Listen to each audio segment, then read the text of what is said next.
আপনি কি জানেন বাড়ি থেকে বের হওয়া, গাড়িতে ওঠা বা ভ্রমণে বের হলে রাসূল সাল্লাল্লাহু আলাইহি ওয়াসাল্লাম বিশেষ দোয়া শিখিয়ে গেছেন। এই দোয়াগুলো পড়লে আল্লাহ আপনাকে হেফাজতে রাখবেন ইনশাআল্লাহ। আজ জানব সেই শক্তিশালী দোয়াগুলো। শিখি ১, বাড়ি থেকে বের হওয়ার দোয়া। আরবি, বিসমিল্লাহি তাওয়াক্কালতু আলাল্লাহি লা হাওলা ওয়ালা কুওয়াতা ইল্লা বিল্লাহি। অর্থ, আল্লাহর নামে বের হলাম, আমি আল্লাহর ওপর ভরসা করলাম, আল্লাহ ছাড়া কোনো শক্তি ও ক্ষমতা নেই। রেফারেন্স, সোমান আবু দাউদ, জামি তিরমিজি।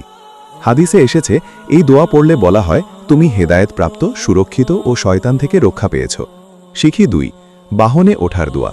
বাস, গাড়ি, নৌকা, মোটর। আরবি, বিসমিল্লাহি সুবহানাল্লাযী সাখখারা লানা হাযা ওয়া মা কুন্না লাহু মুকরিনিন ওয়া ইন্না ইলা রাব্বিনা লামুনকালিবুন।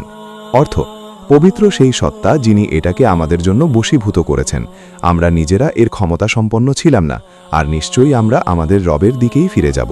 রেফারেন্স, সাহিহ মুসলিম। শিখি ৩, নৌকায় ওঠার দোয়া। আরবি, বিসমিল্লাহি মাজরাহা ওয়া মুরসাহা ইন্না রব্বি লাগফুরুর রাহিম। অর্থ, আল্লাহর নামে এর চলা ও থামা, নিশ্চয়ই আমার রব ক্ষমাশীল ও দয়ালু। কোরআন সূত্র, কোরআন সূরা হুদ 11:41। শিখি ৪, সেতু বা বিপদসংকুল পথ পার হওয়ার সময়।